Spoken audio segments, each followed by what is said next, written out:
제가 지난 금요 성령 집회 때 목을 좀 심하게 써서 좀 목소리가 안 좋습니다. 양해해 주시고 또 들으시면 감사하겠습니다. 여러분, 한국신학대학 학장과 건국대학교 총장을 역임하신 분이 계십니다. 정대위 박사님이시죠. 이분은 이 건국대학, 특별히 저희 기장 한신대 또 학장을 역임하신 대단히 학문적으로 또 신학적으로 한국 신학계 유명한 분이셨습니다. 근데 이분이 중학교를 졸업하는 날 그 친구과 더불어서 졸업식을 마치고 식당에 갔답니다. 어디로 가냐면 짜장면을 먹으러 간 것입니다. 다 짜장면 먹지 않습니까? 당시에 짜장면을 먹으러 가서 먹으면서 이야기했던 겁니다. 그 친구들이 빙을 앉아서 나는 뭐가 될 것이냐를 이야기한 것이죠. 어느 친구는 나는 과학자가 되겠다, 나는 교수가 되겠다, 이렇게 얘기하다가 이 정대희 학생의 차례가 되어서 말합니다. 나는 목사가 될 거야. 근데 여러분, 그 식당에 누가 계셨냐면 그 당시에 민족의 지도자였던 도산 안창호 선생님이 계셨답니다. 그래서 그 안창호 선생님이 그 학생들의 이야기를 듣고 대견해서 그 자리에 오셔서 그 학생들을 격려한 것입니다. 뭐라 하셨냐면, 너희들이 이 나라를 이끌어갈 위대한 기둥들이구나. 방금 너희들이 말한 소원대로 이루어지기를 바란다 하면서 격려하셨습니다. 그런데 유독 이 정대희 학생에게는 이렇게 말씀하셨답니다. 정 목사님, 앞으로 훌륭한 목사님이 되실 줄 믿습니다. 이 학생이면 정 목사님 이러시니까 그 정대희 학생이 충격을 받은 거예요. 그리고 고등학교를 입학한 이후에도 그 마음속에 그 말이 남아있는 것이죠. 우리 민족의 지도자인 이 도산 안창원 선생님이 내게 훌륭한 목사님이 될 것이라고 나를 인정해 주셨다. 그 말이, 그 인정해 주는 말이 이후에 그 삶에 있어서 어려운 시간을 이길 수 있게 만들었고, 한국 신학계에 있어서 유명한 목사님이 되었던 그 중요한 계기가 되었다고 고백하신 적이 있었습니다. 여러분, 도산 안창호 선생님의 한마디가 한 학생의 인생을 지키는 힘이 되었습니다. 마찬가지로 우리 하나님 아버지의 말씀, 그 말씀은 우리에게 생명의 말씀이고 은혜의 말씀이고 우리를 살리는 구원의 말씀이 될 줄로 믿습니다. 우리 내 삶이 임하는 나를 향한 주의 말씀을 붙들고 나아갈 때에 우리의 삶에는 기쁨이 있을 것이고 참된 감사가 득한 우리의 복된 삶으로 우리는 나아가게 될 줄로 믿습니다. 오늘 날 향한 주의 말씀을 붙드시기를 바랍니다. 그리고 그 말씀의 은혜를 경험하고 그 말씀을 성취하는 우리의 모든 삶이 되시기를 예수님으로 간절히 축복합니다. R.T. 켄달 목사님이 계신데요. 이 켄달 목사님이 성령을 소멸치 않는 삶이라는 책을 쓰셨습니다. 그 책에 보면 예수님께서 세례 받으실 때에 성령 받으시던 그 사건의 이야기를 기록하면서 예수님의 임했던 비둘기 같은 성령이 임했다. 근데 그 비둘기 같은 성령의 이야기를 하며 우리 신앙의 모습을 풀어주셨습니다. 비둘기라는 단어가요, 영어로는 두 단어가 있습니다. 피전이라는 단어가 있고 도브라는 단어가 있습니다. 꼭 주방세제 같긴 합니다. 예. 근데 이 피전과 도브라는 단어가 있습니다. 근데 여러분, 이 피전이라는 비둘기와 도브라는 비둘기는 다르다는 것입니다. 피전이라는 비둘기는 우리가 뭐 한강 같은 데 가보면 그곳에 날아다니는 그런 일반적 비둘기는 다 피전이라는 것이죠. 반면 도브는 다르다는 것입니다. 레위기에 보면 그곳에서 제사를 지내는 산비둘기, 그 비둘기가 도브라는 겁니다. 그런데 여러분, 이 피전이라는 비둘기와 도브라는 비둘기는 차이가 있다는 것이죠. 어떤 차이냐면 도브는 절대로 싸우지 않는다는 겁니다. 근데 피전은 항상 싸운답니다. 도부는 소음을 싫어합니다. 그런데 피전은 시끄러운 것을 개의치 않는다는 것입니다. 도부는 사람을 두려워한답니다. 근데 여러분, 피전은 두려워하지 않습니다. 도부는 텃세를 부리지 않는답니다. 그런데 피전은 텃세를 부리면서 강하고 좋은 자리에 있는 약자를 빼앗고 좋은 자리는 자기가 차지한다는 것이죠. 도부는 훈련되거나 길들여지지 않지만 피전은 귀소 본능이 있어서 훈련이 가능하다는 겁니다. 도부는 평생 오직 한 마리의 짝을 짓고 살지만 피전은 한 마리 이상의 짝을 짓기도 한다는 것입니다. 여러분, 예수님이 임하셨던 그 비둘기 같은 성령은 피전의 성령이 아니라 도부의 성령이 그 위에 임하셨고, 그러므로 예수님이 임한 성령은 순결의 영이었다고 이야기하고 있는 것입니다. 즉 여러분, 그러면 이 안에서 뭘 말하냐면 피전과 같은 신앙이 있고 도부와 같은 신앙이 있다는 것입니다. 근데 여러분, 우리가 피전과 같은 신앙인데 나는 순결한 도부의 신앙이라고 우리가 착각할 때가 있다고 또 그 켄달 목사님은 설명하는 것입니다. 이스라엘 백성들이 광야 40년의 시간은 어떤 시간이었을까? 그들의 애굽을 하나님의 말씀에 의해서 출애굽한 이후에 홍해를 건넜습니다. 그들은 하나님의 말씀에 의해서 출애굽을 했고 또 홍해도 건너는 걸 경험하면서 자신들은 노부의 신앙이라고 생각했었습니다. 하지만 그들이 가나안 땅 입구에 갔을 때 깨닫게 된 것은 뭐냐면 자신들이 도부가 아니라 피전의 신앙임을 알게 된 것입니다. 그리고 그 가나안 땅에 들어가지 못하고 그들은 광야 40년을 지내면서 그 피전의 신앙했던 그들의 신앙이 도부의 신앙으로 바뀌어지는 시간을 갖게 되었다는 것입니다. 결국 광야 40년은 그들을 도부의 시간, 즉 순결의 신앙으로 그들을 변화시키는 시간이 되었다는 것이죠. 오늘 우리가 여러분 늘 깨어 기도하고 하나님의 말씀을 묵상해야 되는 이유가 바로 여기 있는 것입니다. 우리는 조금만 주저하면 쓰러지기 쉽고 좌절하기 쉽다는 것입니다.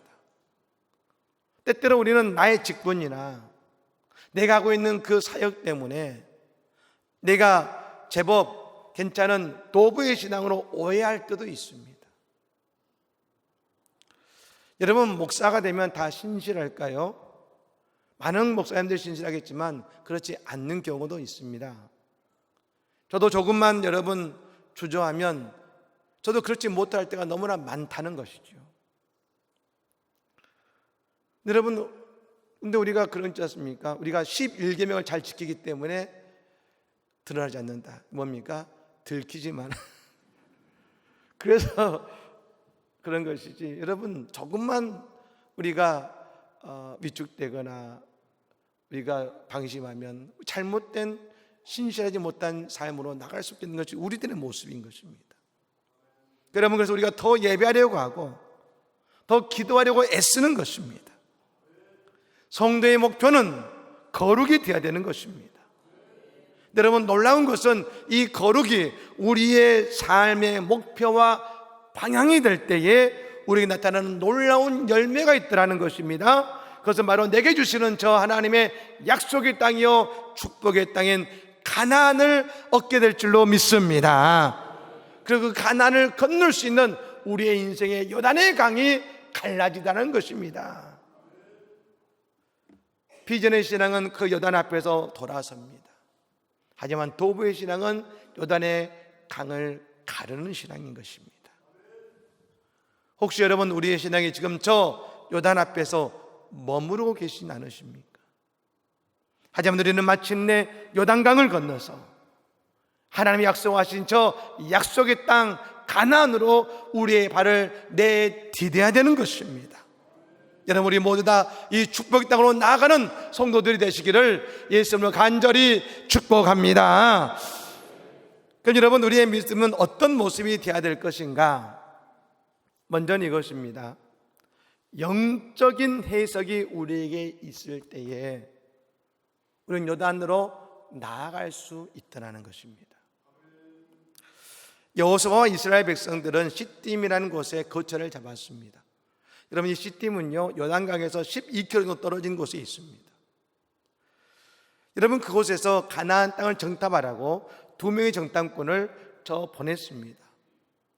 그런데 여러분, 이 2명의 정탐꾼이 그 가나안의 입구인 여리고성에 들어가자마자 곧바로 그들이 발각이 되어서, 우리가 지난 시간에 보았습니다만 라합이라는 여인의 도움으로 더 이상 나아가지 못하고 겨우 도망쳐서 살아서 이곳에 돌아오게 된 것입니다. 인간적 판단으로 보면 이 둘의 정탐은 실패한 것입니다. 가나안 땅에 제대로 들어가 보지도 못했습니다. 그런데 여러분, 이 두 사람이 돌아와서 이 여호수아에게 보고합니다. 여호수아 2장 23절의 말씀이죠. 그 두 사람이 돌이켜 산에서 내려와 강을 건너 눈의 아들 여호수아에게 나아가서 그들이 겪은 모든 일을 고하고, 24절입니다. 또 여호수아에게 이르되 진실로 여호와께서 그 온 땅을 우리 손에 주셨으므로 그 땅의 모든 주민이 우리 앞에서 간담이 녹더이다 하더라. 여러분, 이 말씀은 뭡니까? 두 사람이 와서 그나마 겪었던 일, 봤던 것들, 들었던 일들을 여호수아에게 보고하는 것입니다. 사실 여러분, 보고할 것도 별로 없었겠지만 라합을 통해 들은 이야기, 또 그리고 그들이 보았던 그것들을 다 정탐했던 보고를 한 이후에 놀라운 이야기를 합니다. 뭐라고 합니까? 또라는 적나 또 여호수아에게 이르되. 그런데 여러분, 그 다음 이야기는 뭐냐면 그들이 깨달은 영적인 해석을 여호수아에게 해주고 있다는 것입니다. 여호수아에게 말합니다. 여호와께서 그 온 땅을 우리 손에 주셨으므로 그 땅의 모든 거민들이 우리를 두려워했습니다 라고 보고한 것입니다. 여러분, 그 앞에 보고는 그들에 있는 현실적인 이야기겠지만, 또라고 그했던 보고는 그들이 그것을 깨달은 영적인 보고를 여호수아에게 드린 것입니다. 그러자 이 영적인 보고를 들은 여호수아가 오늘 1절 말씀에 이렇게 행동합니다. 1절 말씀 읽어볼까요? 같이 읽겠습니다. 시작. 또 여호수아가 아침에 일찍 일어나서 그와 모든 이스라엘 자손들과 더불어 시딤에서 떠나 요단에 이르러 건너가기 전에 거기서 유숙하니라. 아멘. 또 여호수아가, 여러분, 왜 또가 됩니까?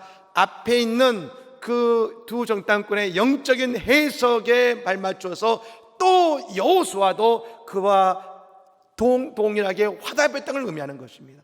어떻게 했습니까? 아침에 일찍 일어나서 모든 이스라엘 백성들을 데리고 시딤에서 떠나서 요단 앞까지 나아갔다는 것입니다. 이건 뭘 보여줍니까? 여호수아는 그 보고 속에서 영적인 해석을 신뢰했고, 그 말씀을 듣고서 곧바로 아침에 일찍 일어나서 시딤에서 요단강 앞에까지 나아갔다는 것입니다. 그렇습니다. 믿음의 눈과 세상의 눈은 다른 것입니다. 이미 40년 전에 여호수아와 갈렙은 12장탐꾼 중에 2명이 되어서 가나안을 갔다 온 이후에 보고를 했었습니다. 10명의 정탐꾼은 현실적인 판단의 이야기만 했었습니다. 그런데 여호수아와 갈렙은 뭘 이야기했습니까? 현실적인 판단이 아니라 하나님의 마음을 전했습니다. 영적인 보고를 했던 것입니다. 하나님께서 우리에게 너무나도 아름다운 땅을 주셨습니다. 모세시여 저들은 우리의 밥입니다. 영적인 해석을 한 것이죠. 여러분, 오늘 우리에게도 말입니다. 이런 영적인 해석이 필요하다는 것입니다. 그런데 여러분, 그 해석은 누구에게서 시작된 것입니까?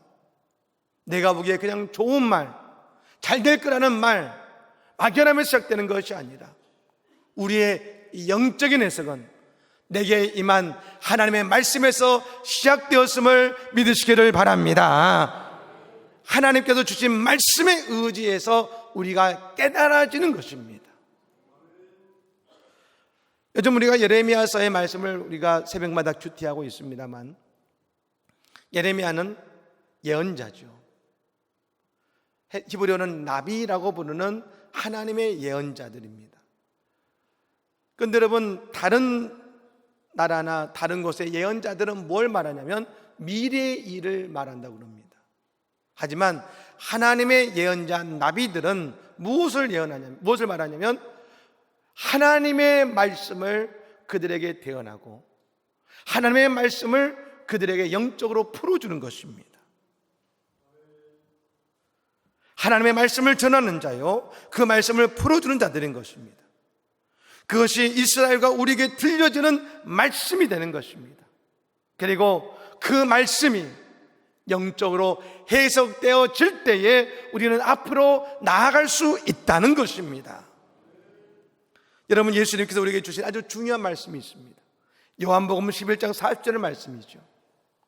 예수께서 이르시되 내 말이 내가 믿으면 하나님의 영광을 보리라 하지 아니하였느냐 하시니, 따라해 볼까요?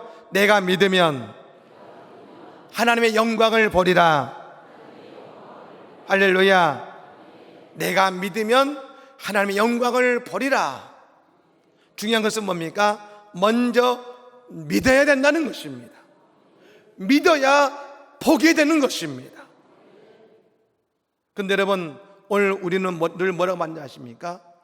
보여야 믿죠 말합니다. 내 손에 들어와야 믿죠, 보여야 믿죠. 그게 우리들의 이야기입니다. 하지만 예수님 말씀하십니다. 믿어야 보인다는 겁니다. 믿어야. 오늘 우리 여러분, 우리의 다가오는 하나님의 영적인 말씀들, 그래서 보여야 가는 것이 아니라 믿음으로 나가게 됐을 때에 내 앞에 있는 그 요단강의 강물은 갈라지는 은혜가 있게 될 줄로 믿습니다. 믿어야 가는 것입니다. 두 번째, 우리는요, 오직 목자 되시는 하나님만을 따라가야 된다는 것이죠. 오늘 보면 3절 말씀을 읽겠습니다. 3절 말씀을 읽습니다. 백성에게 명령하여 이르되 너희는 레위 사람 제사장들이 너희 하나님 여호와의 언약궤에 매는 것을 보거든 너희가 있는 곳을 떠나 그 뒤를 따르라. 아멘. 오늘 여호수아가 말합니다. 너희는 여호와의 언약궤를 보고 그 뒤를 따르라 하겠습니다. 여호와의 언약궤는 하나님의 임재의 상징입니다. 하나님의 임재를 따라가라는 것입니다. 하나님만을 보고 따라가라는 것입니다. 그러면서 뭐라고 말하냐면, 따라가되 어떻게 따라가느냐? 여호와의 법궤의 2000규빗 뒤에서 너희는 따라가라 그럽니다. 근데 여러분, 이전까지는요 어떻게 법궤에 왔습니까? 맨 처음에는 바로 그 앞에서 법궤가 인도한 대로 따라갔고, 또 나중에 광야 생활에 지난 이후에 법궤는 가운데 있고 세 지파씩 동서남북으로 이 지파들이 서서 그 법궤를 가운데 중심에 두고 그 법궤와 함께 나아갔었던 것입니다. 그런데 오늘은 전혀 다른 걸 말씀하십니다. 200규빗 말입니다. 그 뒤에서 따라오라는 것입니다. 이게 오늘의 수치로 하면 900m입니다. 900m. 왜 하나님은 그렇게 말씀하셨을까? 학자들은 이것을 이렇게 해석해 줍니다. 200만 명이 있는 그 모든 이스라엘 백성들이, 200만 명의 모든 백성들이 모두 다 하나님의 법궤, 하나님의 임재를 다 볼 수 있게 하기 위해서요. 앞사람만, 지도자들만 하나님의 법궤를 보고 그것을 끌어가는 것이 아니라 모든 사람들이 다 보고 여호와의 언약궤를 따르게 한 것입니다. 여러분, 저는 이 말씀을 묵상하면서 참 은혜가 되었습니다. 저는 이렇게 은혜가 되었습니다. 그럼 왜 그런지 아십니까? 오늘 성경을 보면요, 여호수아는 이스라엘 백성들에게 나를 따르라 하지 않았습니다. 나를 따르라. 나를 따르지 않았습니다. 여호와의 언약궤를 따르라 하겠습니다. 모두 다 여호와의 언약궤를 보게 했습니다.